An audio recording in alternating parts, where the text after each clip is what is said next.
Ketika Rasulullah wafat, itu separuh sahabat hampir mayoritas, ya Rasulullah kita semua ingin kita dulu yang meninggal karena engkau begitu penting.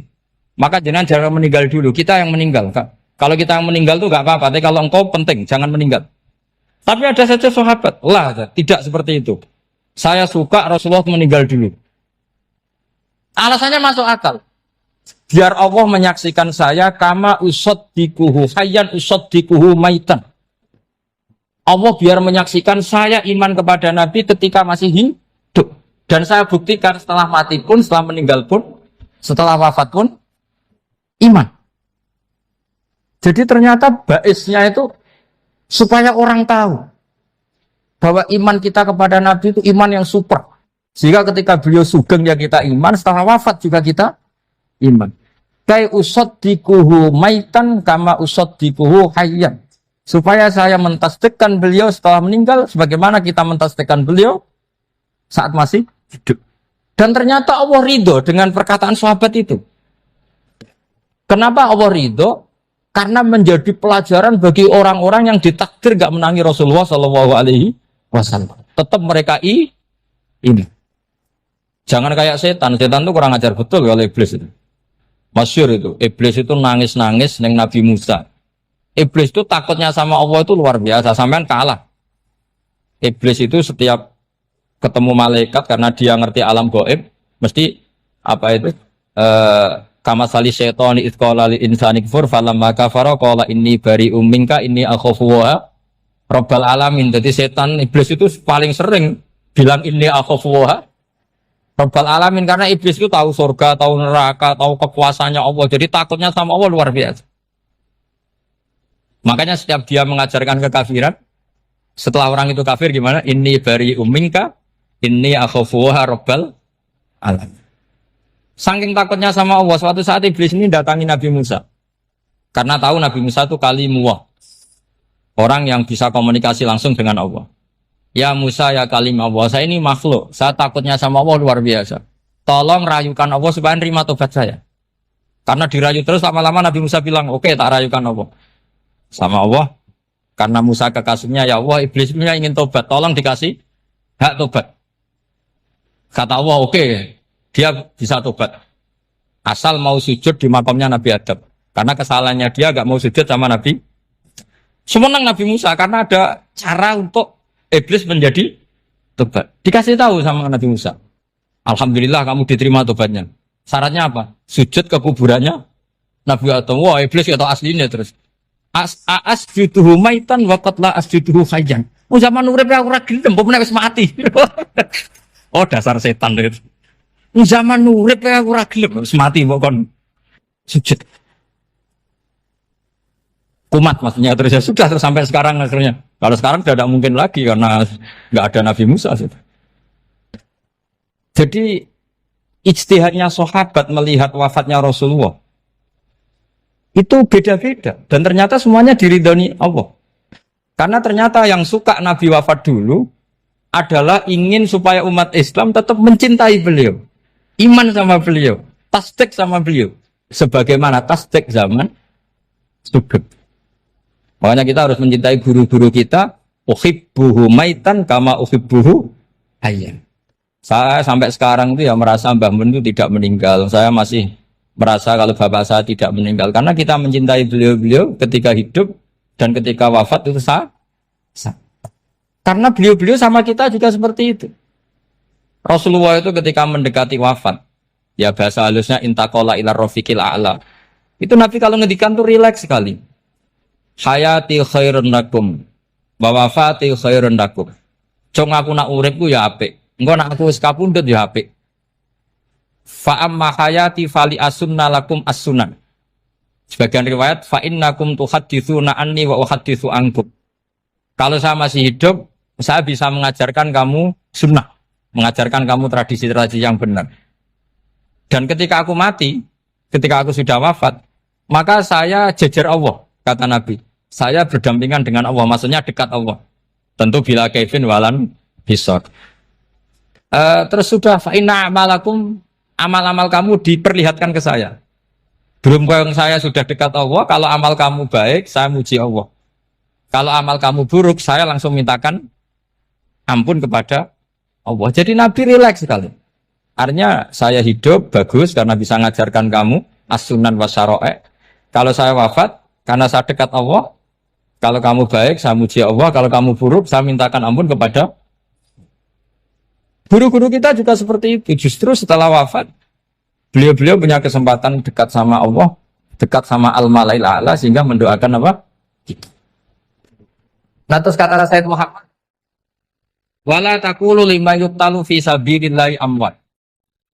Kamu jangan pernah berkeyakinan atau berpendapat atau berkomentar kalau orang-orang yang mati fi sabilillah adalah berstatus apa? Mati, amwat. Kala. Terus kata Sayyid Muhammad, hadza li amatis syuhada. Ketentuan ini bagi umumnya syuhada. Artinya gini, umumnya syuhada saja tidak berstatus amwat. Apalagi hadza Rasulullah, sayyidul syuhada, sayyidul anbiya, sayyidul mursalin. Tentu tidak pernah berstatus amwat. Ya saya ulang lagi ya, jadi zaman cara berpikir amatus syuhada, syuhada yang umum saja berstatus hidup, tidak boleh distatuskan amwat. Apalagi Rasulullah itu sayyidus syuhada, sayyidul anbiya. Maka status beliau pasti hayyun la yamut, pasti beliau itu hidup tidak. Dan karena beliau itu asfaq, sangat sayang kepada kita, sebagaimana zaman beliau hidup itu sayang kepada kita, sampai nangis-nangis minta hak syafaat, maka setelah meninggalkan pun beliau pasti sayang kita dan pasti berusaha supaya kita diampuni oleh Allah Subhanahu wa ta'ala. Sehingga ada sahabat yang tadi berpendapat kalau saya nggak masalah Nabi wafat dulu supaya Allah menyaksikan saya usaddiquhu maitan kama usaddiquhu hayyan. Jadi ini cerita ya, cerita sudut-sudut mana.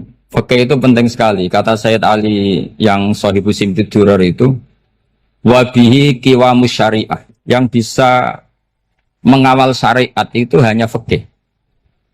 Fikih itu ya kalau yang paling gampang untuk kita misalnya punya Fathul Qorib, Fathul Mu'in, Fathul Wahab. Tapi yang faham betul, mesti faham itu ngelotok setengah hafal. Jangan bawa kitabnya tok. Yang penting sekian semester terus selesai.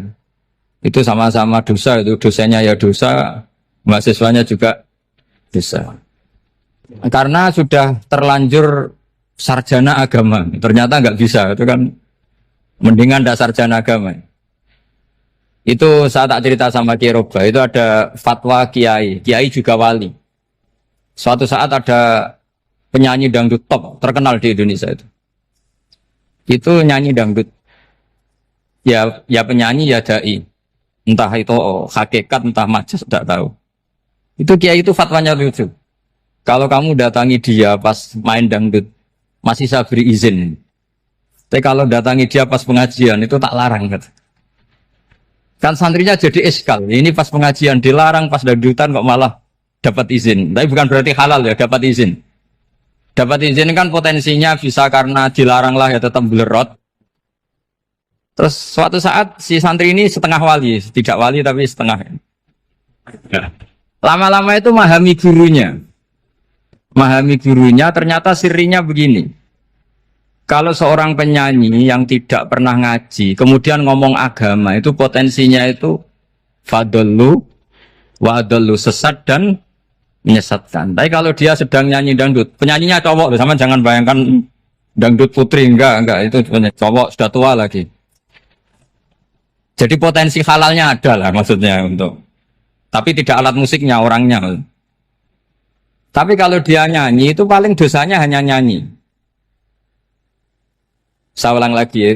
Murid tadi akhirnya paham kalau datangi pengajian itu artinya ikrar kalau dia seorang dai atau seorang yang layak ngomong apa? Agama. Itu lebih bahaya karena kita santri, apalagi kita doktor atau MM, terus ngekrori orang yang nggak jelas asal usulnya. Tapi kalau nyanyi kan nyanyi saja. Sehingga itu menjadi fikih. Bahaya terbesar dalam fikih adalah apa? Mengkaji fikih tidak dari ahlinya. Ya saya ulang lagi ya, mengkaji fikih tidak dari apa? Ahli. Nah kenapa demikian? Begini, saya beri contoh. Ilmu fikih itu tentu Pertama dari Rasulullah Shallallahu Alaihi Wasallam. Kemudian bersanad sampai kita atau kita sampai Rasulullah. Itu ngalami sekian ijtihad yang tidak mudah. Saya beri sekian contoh. Dulu Imam Syafi'i itu sukanya sama guru yang miskin, ya karena rata-rata santri juga miskin. Jadi mesti ngidolakan guru yang miskin, karena sesama miskinnya harus berkoalisi. Tapi akhirnya gurunya Imam Syafi'i itu miskin sekali. Namanya Muslim bin Khalid Az-Zanji itu miskin, Sufyan As-Tsauri miskin, Sufyan bin Uyainah miskin. Setelah ngaji di Medina itu Imam Malik itu kaya. Pas itu Imam Malik sudah kaya. Setiap ketemu Imam Syafi'i dikasih uang. Sampai ketika Imam Malik itu bilang, kamu sudah alim, ilmu saya sudah habis, kamu ngaji sama yang lain. Sama siapa? Kata Imam Malik, orang yang sealim saya sudah meninggal, namanya Abu Hanifah. Tapi dia punya murid, namanya Muhammad bin Hasan Asy-Syaibani, kamu ke sana. Terus Imam Malik datang ke Baki. Dulu Baki itu pasar rental, ya Grab lah kira-kira sekarang. Itu mengumumkan, siapa kafilah yang mau ke Irak? Kita ya Imam Malik, dibayari sama Imam Malik. Ini antar ke Irak, ke Muhammad bin Hasan Asy-Syaibani. Imam Malik mulai ngeper. Guru saya yang miskin tidak pernah nyangoni, guru-guru saya yang kaya sering nyangoni. Mulai memasalahkan kiai miskin, gitu. Kira-kira seperti itu mulai masalah.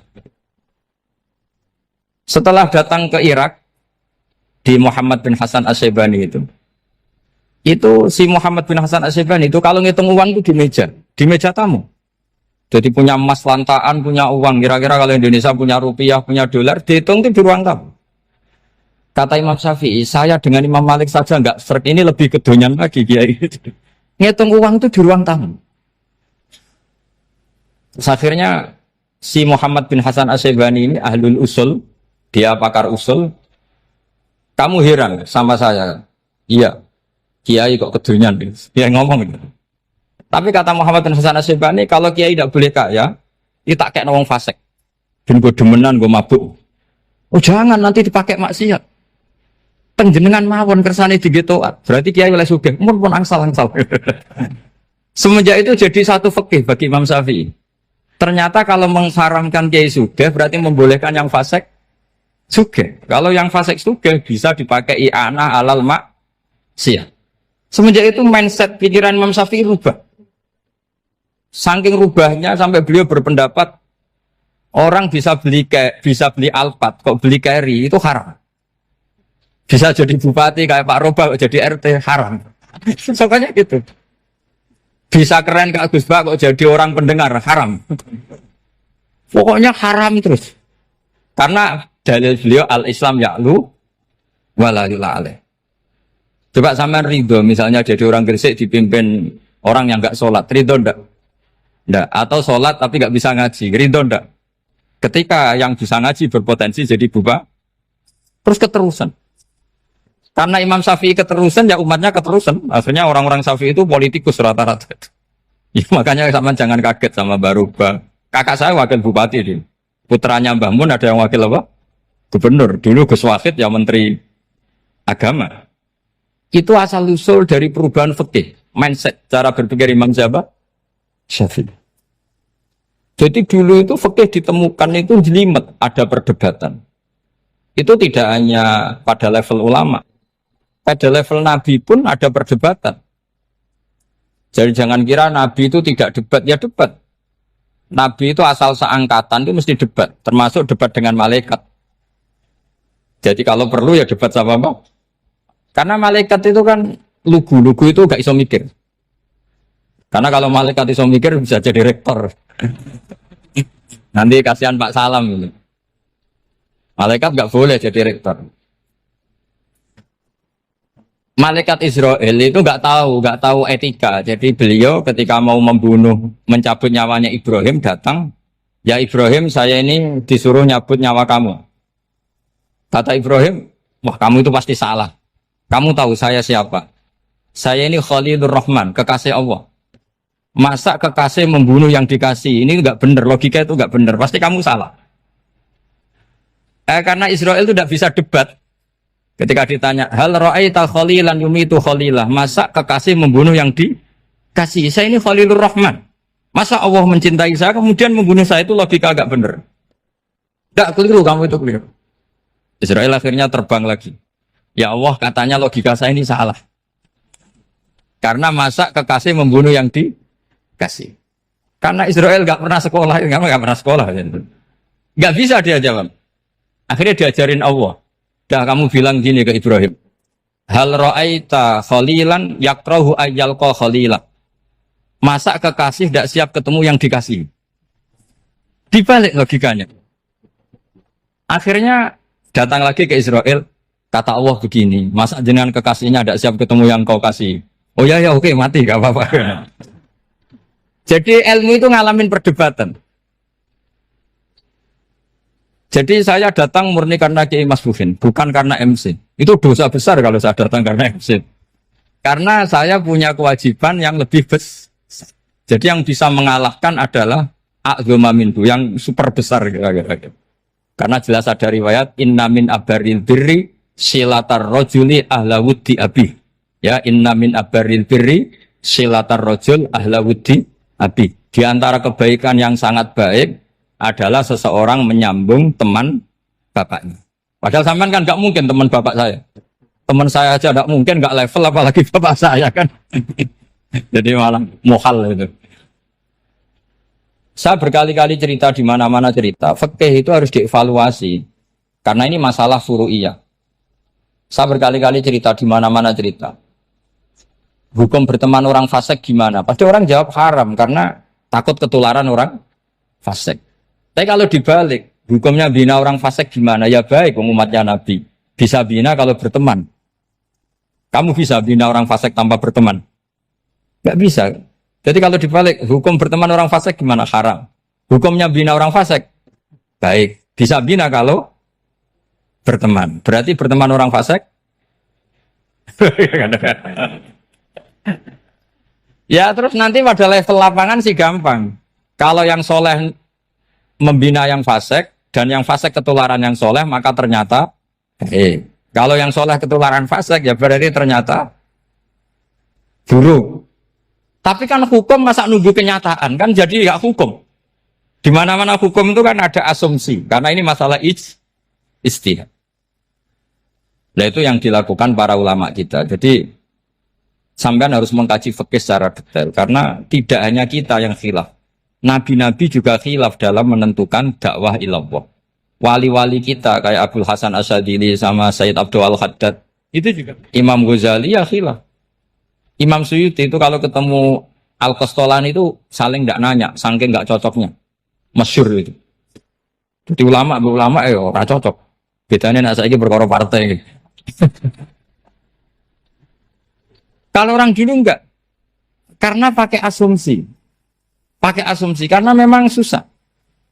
Ndak misalnya memang tak bedai, tak beri yang di ndak misalnya ada orang rukuk kemudian kentut. Itu sholatnya batal apa enggak? Enggak, jawab saja. Enggak, orang sholat kemudian pas rukuk kentut atau kelihatan auratnya, sholatnya batal apa enggak? Batal. Itu kelirunya sampai ini salah dosennya mesti itu. Pertanyaannya gini, yang dikatakan sholat itu kan aqwalun wa af'alun muftatahatun bitakbir muftatamatun bitaslim. Lalu ketika sampai rukuk apa sudah namanya sholat sehingga kamu katakan batal? Namanya sholat aja belum kok sudah kamu katakan batal gitu.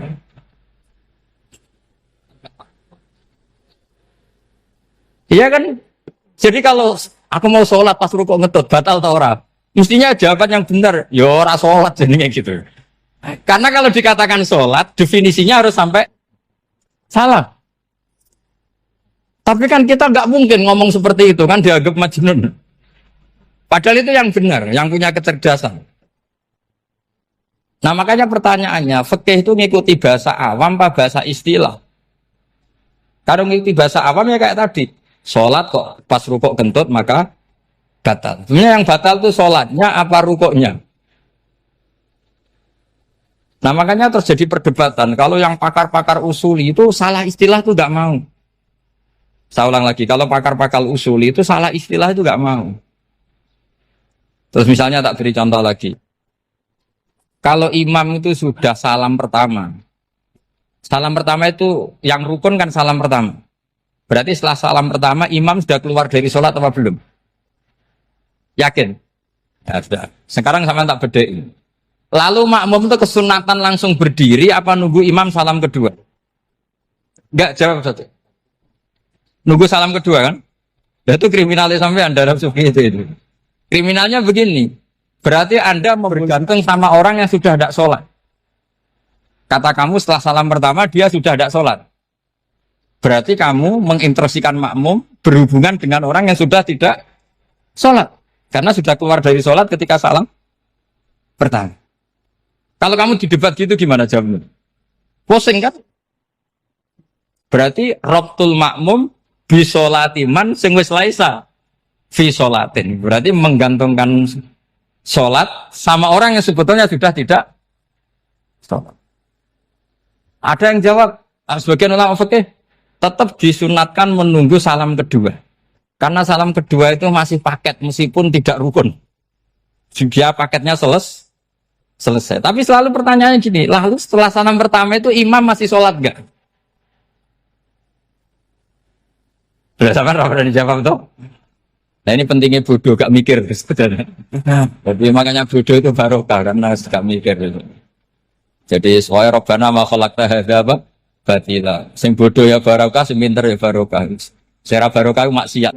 Serana barokah plus. Jadi ilmu itu harus mengalami satu gesekan karena logika itu bisa dibalik.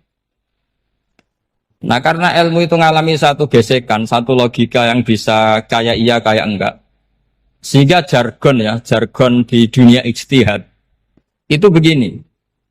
Ra'yuna shawabun yahtamilul khata' wa ra'yuka khata'un yahtamilus shawab. Pendapat saya benar tapi mungkin salah. Tapi pendapat kamu taruhannya salah dulu tapi ya mungkin benar. Jadi mustahid kalau kata mustahid itu lucu. Ngomongnya itu ra'yuna shawabun yahtamilul khata'. Pendapat saya tarifnya benar dulu tapi ya mungkin salah. Kalau pendapat kamu salah tapi ya mungkin benar atau mungkin bisa salah ya tidak tahu pokoknya mungkin benar. Nah kenapa demikian? Begini, di luar masalah tauhid, saya ulang lagi di luar masalah tauhid, itu tentu ada masalah-masalah yang sifatnya ijtihadiyah. Ya saya ulang lagi, yang sifatnya apa? Ijtihadiyah. Dan ijtihadiyah ini nggak pernah selesai karena muqtadul hal, konteks kesejarahan maupun konteks kesempatan itu tidak sama. Dulu kiai-kiai itu ngaramkan dasi, ngaramkan celana karena yang celananan yang dasinan itu penjajah. Sehingga mantas sabah biqaumin bahwa minhu. Tapi lama-lama kiai-kiai itu ya pakai dasi, pakai celana. Ya karena dianggap sudah tidak mantas sabah biqaumin bahwa minhu. Ini ngalami pergeseran. Semua istihad itu ngalami pergeseran. Lalu pertanyaannya begini, lalu istihad apa Gus yang permanen? Yang permanen ya istihad dengan alat apa? Istihad. Saya beri contoh misalnya begini. Nabi Musa itu yang ngalami istihad. Kata beliau karena kangen Allah, itu ingin melihat Allah karena kangen. Rabbi arini anzur ilai. Qala lan tarani walakin anzur ilal jabal. Ya sudah namanya orang kangen ya ingin melihat. Ya sudah gitu aja. Sehingga ahli ilmu kalam itu berdebat. Kalau kata ahli sunnah, karena Nabi Musa minta ingin melihat Allah, berarti melihat Allah itu jaiz, mungkin. Karena Nabi gak boleh bodoh meminta sesuatu yang mau hal. Maka antipatinya ahli sunnah terhadap pendapat Mu'tazilah itu antipati. Karena menurut pendapat Mu'tazilah, Allah itu qadim, Allah itu laisa kamislihi syai'un, sehingga gak bisa dilihat. Pertanyaannya adalah berarti Nabi Musa meminta sesuatu yang mau hal. Itu bodoh sekali sampai nggak tahu mana mau hal, mana apa? Jaiz. Makanya kata Imam Ghazali, masa Nabi Musa yang Nabi nggak tahu kalau melihat Allah itu mau hal. Sampai minta berarti nganggap itu jaiz atau boleh. Itu cara pandang orang-orang ahli sunnah apa? Wal jamaah. Tapi tetap saja sebagian ulama itu ya balelo. Yang kayak Mu'tazilah itu ya balik loh cara berpikir pokoknya itu karena kangen bukan karena mungkin atau tidak mungkin. Jadi nggak mungkinnya tetap tidak mungkin. Terus mereka dalil la tudrikul absar wa huwa yudrikul absar. Nah sudut pandang ini akan terus. Ada seorang wali ditanya, kalau kamu di surga ingin melihat Allah apa enggak? Jawabnya enggak. Kenapa ya? Kasihan Allah. Terus kenapa ya? Unazzihu dzalikal jamala an nadhari misli. Saya tidak ridho Allah yang hebat, yang keren, kemudian sing delok di rumah aku wong resik. Koyok gak ngergani pangeran. Sebenarnya sing delok Allah ben golongane Nabi Muhammad, Nabi Ibrahim, kowe ra usah ngilangi keren. Maksudnya itu. Jadi ada ulama itu jadi wali kalau sholat itu karena di soft belakang. Tapi jangan ditiru. Itu kan gak lazim ya. Lazimnya kan afdhalus sufuf as-saful awal. Ketika ditanya, kenapa kamu kalau sholat di belakang? Cek GR koyok wani suwan pangeran gak ngarep. Aku sungkan dadi kok guli. Kalau sampean kan karena males bukan karena sungkan. Jadi itu artinya rasa ya. Makanya nggak bisa, nggak ada ijtihad itu tidak mungkin karena perasaannya orang itu beda-beda. Itu Sayyid Abdul Al-Haddad itu kalau ngendikan masyhur, man da'a li dzalimin bil baqa faqad ahabba yusawwa fi ardi. Orang yang mendoakan orang fasik masih hidup, gak mati-mati, itu berarti suka kalau Allah dimaksiati di buminya. Wong fasik kelakuannya rak maksiat, nak mbok dongakno mari, itu berarti kamu ingin Allah didurakani terus menerus karena si fasik masih hidup. Tapi kalau Abu Hasan As-Sadili cara ngendikan gini, kalimatnya persis. Man ahabba alla yusawwahu fi ardi faqad ahabba alla tadhharu maghfiratuh. Orang yang ingin dunia ini steril gak ada maksiat, maka sama saja berkeinginan tidak melihat luasnya maghfirahnya Allah. Sama-sama wali besar. Tapi cara pandang hubungannya dengan Allah seperti itu. Jadi mau tidak mau, ijtihad itu mau tidak mau. Makanya tidak usah dipertentangkan misalnya cara berpakaian, cara apa. Yang penting sesuai aturan Islam ya sudah. Karena ini urusan rasa. Urusan apa? Rasa. Itu Syekh Hasan Basri itu sering jagongan sama Robiah Hadawiyah. Itu secara fikih salah. Tapi pas itu ulama fikih ditanya, kenapa Anda tidak komentar terhadap dua wali besar yang sering ketemu? Andai kan semua santri seperti itu akan saya halalkan, Gatot. Karena nggak mungkin punya nafsu. Sehingga fikih dulu memang masih asli. Kamu lihat di takrib misalnya, lelaki melihat perempuan itu nggak boleh kecuali sekian alasan. Termasuk boleh itu li taklim karena mengajar atau lil muamalah. Lah ini yang mulai masalah. Ada warung kopi, penjaganya cantik. Santri-santri ngopi. Ini lil muamalah kan kasus ini. Mau disalahkan tuh ada takbirnya. Mau dibenarkan ini jelas fasik kan, jelas fasik. Jelas fasik. Maksudnya sudah fasik sebelum itu ditambah itu, jadi fasiknya permanen. Nah pertanyaannya adalah, kalau kamu ngajar mbak-mbak, kemudian hafal yang cantik yang enggak, itu taklim lin nazar apa nazar li taklim? Itu taklim apa modus? Makanya kalau ngopi cari bakul yang cantik, itu muamalah untuk nazar apa nazar untuk muamalah? Loh kalau saya ngopi dengan kiroba pasti halal. Karena begini, berjalan saja, bareng capek, nggak tahu itu warungnya siapa, terus berhenti ngopi. Kebetulan bakulnya cantik. Nah itu mungkin halal, karena kan saya tidak milih-milih. Ingin ngopi kebetulan bakulnya cantik. Kalau kamu kan nggak apal daftarnya. Wah itu mesti haram itu, mesti haram itu. Karena berarti kan kamu menjadikan ngopi ini modus. Gue jagani nak takok pangeran. Lo kok nazar? Muamalah Gusti, muamalah. Itu mesti modus. Maka fikih itu harus dikawal oleh tasawuf. Kalau ndak, semua hukum fikih bisa diakalin. Makanya Imam Bukhari punya satu bab namanya Kitabul Khiyab. Bab mengkhilaf fikih. Beliau itu antinya sama Abu Hanifah itu luar biasa. Nggak ada ulama dibenci Imam Bukhari kayak Abu Hanifah. Masyhur itu. Untungnya beliau nggak menangi Abu Hanifah. Kalau menangi geger terus ini. Bisa faksul masail terus ini. Itu Abu Hanifah itu ulama yang suka khilaf. Khilaf itu merekayasa hukum. Misalnya begini. Saya ini puasa agak lemes. Ujian agak lemes. Apalagi kiai serapati di duit santri beling-beling lemes ini. Apa mangan itu kan poso-poso kok mangan kan gak keren. Supaya saya bisa makan dan halal. Saya bisa ngajak kiai robai ya jalan-jalan. Jalan-jalan nyari yang jarak 2 marhalah Ya sudah, terus bisa makan. Kalau ditanya Allah kok makan musafir. Jadi bolehkah insya'us safar menciptakan pergi demi untuk supaya boleh iftar? Boleh enggak cara jenengan? Enggak boleh, alasannya apa? Kan pergi.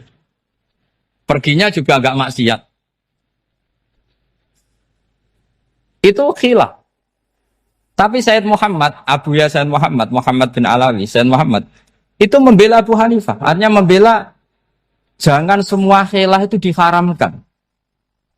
Karena itu cara, saya ulang lagi, karena itu cara untuk mengawal bahwa hukum Allah itu luas. Karena kalau nggak ada khilaf itu ya kita kesulitan. Kita kesulitan. Misalnya begini, ini penjelasannya, makanya kita harus sering mendengar. Saya itu dulu masih sangat fikih itu protes, kenapa ada puluhan polisi wanita? Itu kan pekerjaan cowok ya, pekerjaan pria. Tapi setelah mendapat penjelasan dari polisi, itu alasannya masuk akal, Gus. Kadang-kadang orang nakal itu menyembunyikan narkoba, itu di alat wanitanya. Itu kalau semua lelaki, polisi kayak jenengan, itu kan masalah itu. Sehingga memang harus ada polisi wanita, karena sebagian pengedar narkoba itu perempuan, dan menyembunyikannya di tempat itu. Kalau semua polisi cowok kan gak kebayang. Sehingga kita akhirnya mendengar, membolehkan polisi itu wanita. Ada wilayah yang harus wanita. Begitu juga ada pertanyaan, kenapa sih dokter kandungan itu cowok? Saya punya banyak santri yang muhibin saya itu dokter kandungan. Tak tanya, kamu itu kok cowok kok jadi dokter kandungan? Kan pekerjaannya seperti itu. Dia jawabnya lucu. Dari 10 yang tes jadi dokter kandungan, itu yang cewek itu lulus 2. Yang cowok lulus semua. Karena ketika cewek dites melihat ketuban pecah darah itu langsung pingsan. Sehingga yang secara psikologi dablek itu kan memang lelaki. Jadi serawongnya sewakit santes. Kadang nggak lahir-lahir dinteni nang jopo rokokan santai. Itu kalau cewek yang jadi dokter kandungan itu nunggu jam 11, jam 4 sudah pingsan. Nah ini cerita, bukan berarti saya menghalalkan, enggak. Kita harus mendengar, saya ulang lagi, kita harus apa? Dan itu setelah mendengar, itu nanti jadi disiplin ilmu, yaitu namanya fikih. Karena ilmu fikih itu sebetulnya gampang. Sampai kalau ngaji i'anah, itu kelihatan fikih itu gampang, karena ada logika yang terbangun. Misalnya begini, orang kalau tawaf itu disuruh agak jauh dari Ka'bah. Jangan sampai nginjak sadarwan. Karena sadarwan itu pondasi itu ikut Ka'bah. Kenapa begitu? Ya jenenge ra muteri Ka'bah, ide-ide Ka'bah. Jadi sebenarnya sederhana logikanya. Sing jenenge muter itu di luar itu kita muter. Nah kalau nginjak pondasinya namanya gak muteri Ka'bah tapi ide-ide Ka'bah. Ya jadi sederhana sebetulnya ya masuk akal. Jadi fikih itu enggak ada yang iskal, sebetulnya masuk akal. Tapi karena kita nekuni itu tidak serius, maka terus jadi paradok. Saya beri contoh lagi, ini sebagai penghormatan saya sama Kiai Mas Bukin, karena ini sudah namanya fakih. Kalau ada ayam jago ditabrak truk, terus kejet-kejet, adekan dibiarkan pun mesti mati. Karena gerakannya sudah harokatul masbuh. Terus kamu sembelih, itu halal apa enggak? Enggak jawab, ayam jago loh. Kalau kamu katakan halal, dia sudah tidak punya hayatun mustaqirroh, kehidupan yang permanen.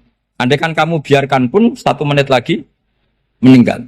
Kejet-kejet kan prosedur saja. Maksudnya pantasnya mati ya kejet-kejet sih, tapi sebetulnya sudah pasti mati. Maka ini ada 2 ulama. Kalau kata Imam Malik tetap namanya halal. Karena ruhnya masih di situ, sehingga ketika kita nyembelih, ya nyembelih hewan yang hidup. Yang namanya nyembelih itu pokoknya mematikan yang punya roh. Sementara saat itu rohnya masih di situ. Meskipun 1 menit lagi pasti. Tapi kalau mazhab Syafi'i enggak, ini sudah harokatul masbuh. Tidak punya hayatun mustaqir. Sehingga dalam perdebatan ulama fikih itu lucu. Kadang ya gampang mangkel nol. Misalnya begini. Kalau ada anak lahir, tidak ada amaratul hayat, nggak nangis, nggak bernafas. Sunat disolati apa enggak? Siktun itu, siktun sing layas tahilu walayas langsung lahir, langsung mati, nggak ada amaratul hayat. Udah tahu mikir tuh. Itu tidak wajib disolati. Alasannya, ya kan memang sholat alal mayit kan tidak pernah hidup. Di mana-mana mayit itu setelah hidup mati. Ini kan tidak pernah hidup. Namanya ya atau lahmin, ya potongan daging itu aja enggak. Jadi kadang fikih diwaca tenan jebule mangkelno. Terus ketika di kitab Minhajul Thalibin itu, kalau kamu keluar mani itu wajib mandi enggak? Wajib kan? Kalau keluar mani inzal itu kan wajib mandi. Nah, kenapa nifas atau wiladah keluar bayi? Kenapa ibu-ibu kalau keluar bayi wajib mandi? Alasannya lucu. Li'annal walad maniyun pun akidun. Ini kan wis mani, cuma mengkristal. Jadi kadang fikih mangkel. Apa ya? Sembrono gitu. Masuk wajib mandi wiladah itu karena apa? Li'annal walad maniyun mun akidun. Niku mani sing wis mengkristal. Mani sing wis jelalatan lah lahir nuangis macam-macam. Jadi ternyata karena kenapa fikih butuh alasan nyari hadis tentang keluar anak mandi itu enggak ada yang sorry. Yang ada adalah tentang inzal. Innamal ma' minal. Akhirnya dicari-cari ternyata walad itu maniyun munakidun. Lah ini problem fikih. Sampean harus siap dengan pelajaran seperti ini. Meskipun sampean mungkin wong priayi, tapi ini ilmu. Ya, saya ulang lagi, ini ilmu. Sehingga ulama itu mau tidak mau harus mau mendengar. Karena logika yang terbangun itu nunggu kalau mendengar kayak tadi. Nabi malaikat Israel baru sadar, masa kekasih bunuh yang dikasih. Masuk akal juga Israel.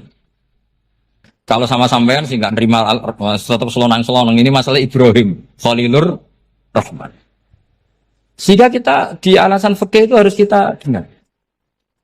Saya dulu itu saya sampai sekarang itu sama kalau bayi lahir masih sudah berbentuk bayi, saya sendiri berpendapat sebaiknya disolatin. Kalau sudah berbentuk bayi, meskipun tidak nangis, tidak ada amaratul hayat.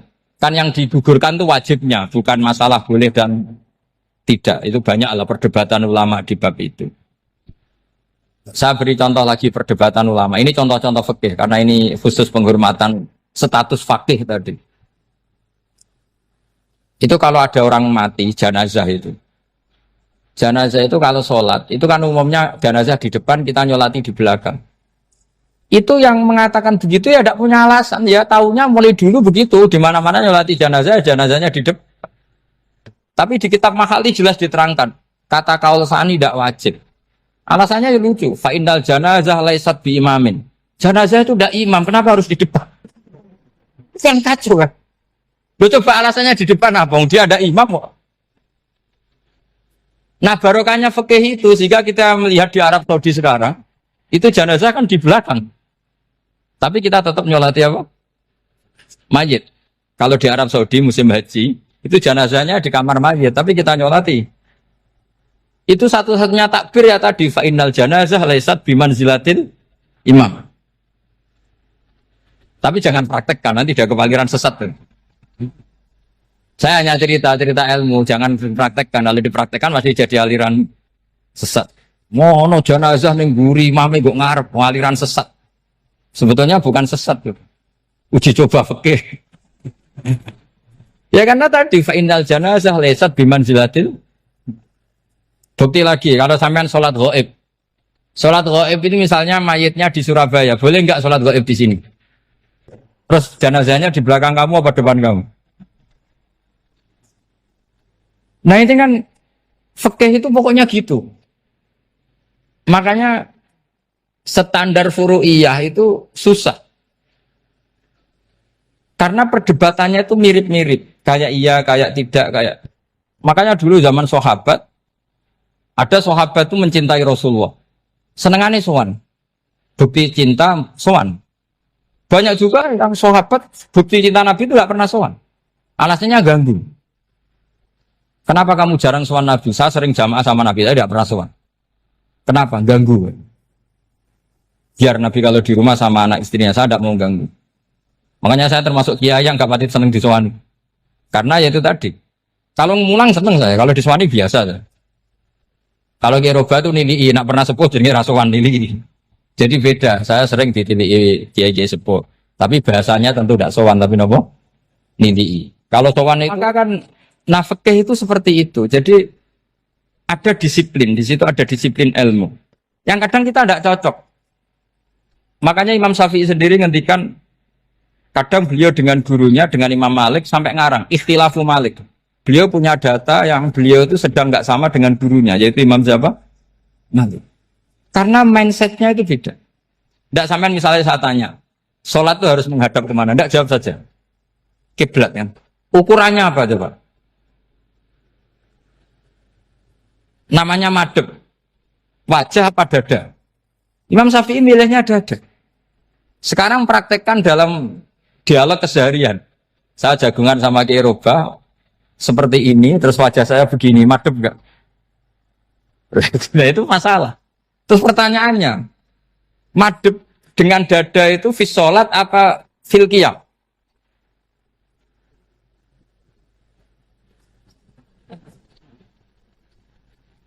Loh, enggak, kalau fis sholat pas sujud, dada kamu madhep mana coba? Kamu enggak pernah mikir kan?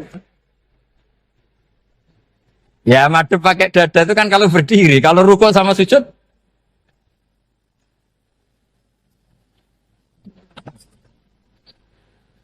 Loh itu ulama itu jelimet gitu. Makanya jarang yang menekuni profesi ulama ini. Karena menekuni proposal banyak, karena memang susah. Jadi ulama itu orang yang cara berpikir sudah aneh. Sehingga mereka detail. Maksudnya menghadap itu apa? Ukurannya kalau berdiri ya dada, tapi nggak bisa kamu katakan atawajjuh bisodri aturan dalam sholat, fikuli sholat. Pertanyaannya lah kalau rukuk sama sujud, dadanya menghadap kemana coba? Maka itu ilmu yang sudah jelimet. Nah ulama usul fikih, ulama yang nggak mau salah per detail hukum. Sehingga menurut Imam Rafi'i, misalnya kalau beliau ditanya sujud itu gimana ya, asal wat ujabha ya sujud. Tapi kalau menurut Imam Nawawi harus melibatkan 7 apa? Anggota, yaitu al-jabha, wal yaden, wal rubaten, wal qadamain. Oke, Imam Nawawi kita ikuti. Tentu keseharian kita pakai Imam Nawawi. Yaitu berdasar hadis umirtu an asjuda ala sab'ati a'zumin al-jabha, wal yaden, wal rubaten, wal qadamain. Berarti berapa? 7. Tapi pernah saya cek di kitab karangannya Imam Syafi'i ketika beliau ngendikan saya suka kalau orang sujud itu melibatkan 7 anggota berdasar hadis ini. Tapi kata beliau wayah tami itu dan bisa saja sujud yang watul jabhah itu sudah cukup. Terus kata Imam Syafi'i, limada karena Nabi ketika sujud itu hanya ngendikan begini, sajadalaka wajhi wa sam'i wa basori. Gak ada di hadis wayadi, warubati, wakodami. Ya sudah akhirnya. Nah, itu sudut pandang. Terus gugatan kedua begini. Ada orang Muslim yang sujud sama berhala. Untuk menjadi murtad itu harus 7 anggota apa cukup atul jabah halal ardi. Untuk sah menjadi murtad itu. Untuk sah menjadi murtad cukup atul jabah halal ardi harus 7 anggota. Untuk keabsahan murtadnya itu. Tidak jawab. Makanya ini tugas Pak dosen-dosen ini meminterkan ini. Karena namanya sudah faqih. Faqih itu ahli faqih yang detail namanya faqih. Kalau ini mutafaqih. Jadi bukan tafakuha tapi tafakuha. Kayak tamarodon. Jadi wazannya nanti itu wal idhari ma laysa fil waqi'. Jadi ini bukan gojlok, ini memang marah saya ini. Jadi kalau sudah pakai gelar fakih, harus fakih betul. Nah, mohon, kalau mengkaji fikih itu harus detail. Minimal takrib itu setengah hafal. Supaya konstruksi ilmu itu utuh. Saya sama lagi konstruksi ilmu itu. Karena ilmu itu mesti ada yang, apa ya, ya rodok setengah salah itu. Tapi disalah ora kena. Ndak sampean tak bedheki, nak pancen bener langsung tak angkat jadi rektor. Nak bener tuh. Coba rukun sholat pertama itu apa coba? Rukun sholat pertama. Niat. Niat sama berdiri dulu mana? Ayo niat dulu baru berdiri, apa berdiri dulu baru niat? Berarti niat sama berdiri dulu mana?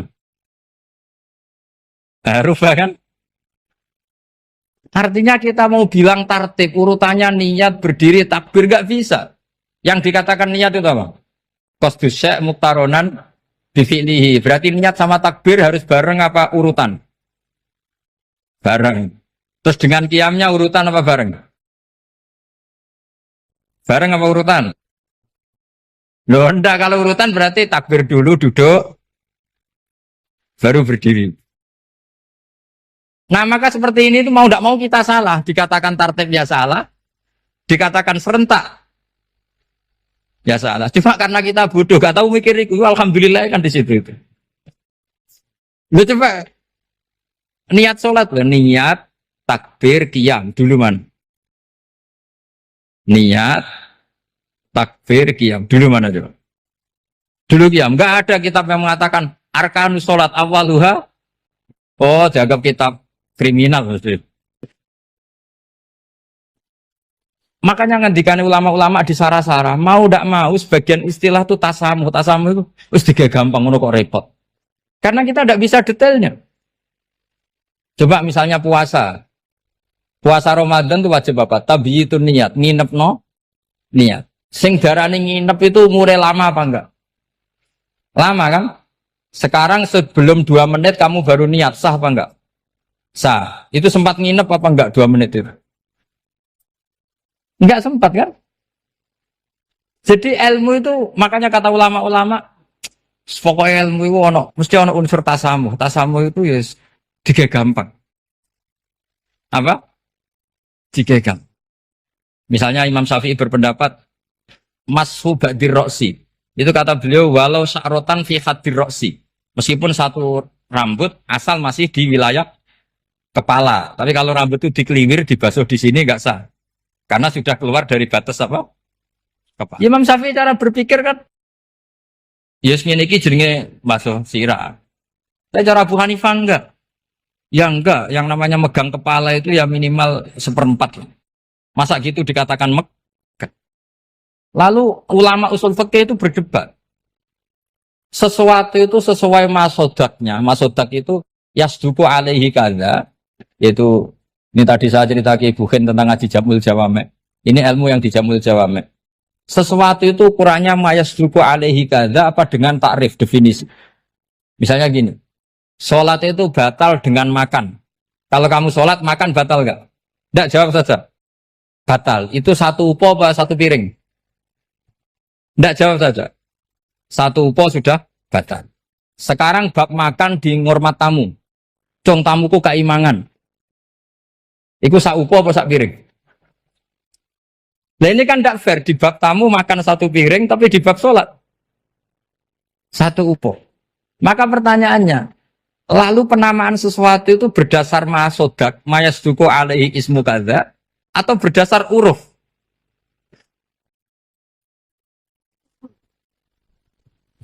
Ukurannya apa coba?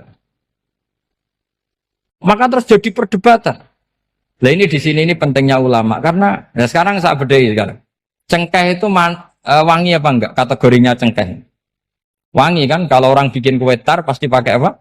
Cengkeh. Pakai wedang ronde supaya manis. Apa wangi dikasih apa? Cengkeh. Nah itu saya berkali-kali cerita. Pernah mau dipikirkan orang Islam itu enggak boleh rokok karena dianggap pakai apa? Mewangi karena ada apa? Cengkeh.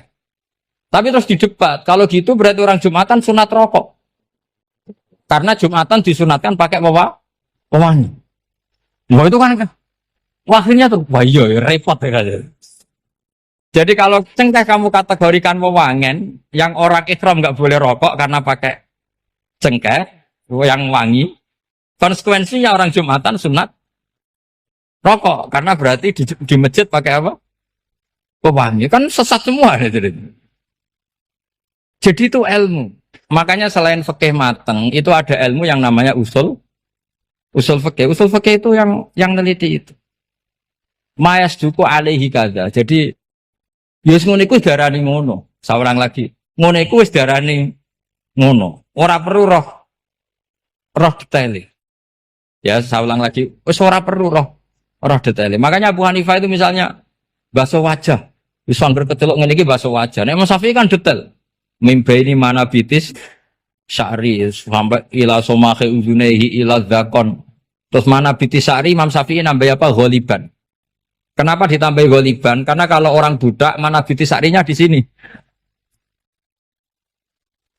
Jadi itu fikih. Jadi fikih itu jelimet. Padahal kita ini nggak pernah berpikir secerdas Imam Syafi'i, tapi akhirnya ya mikir juga. Agak ditambah ghaliban, mana bitis syarinya orang budak kan? Sini. Terus sekarang perdebatannya, orang budak basuh maskur roksi di sini sah enggak? Karena tadi itu wajah apa kepala gitu kan jadi bingung gitu. Ya makanya ini mukadimah saya supaya sampean lebih disiplin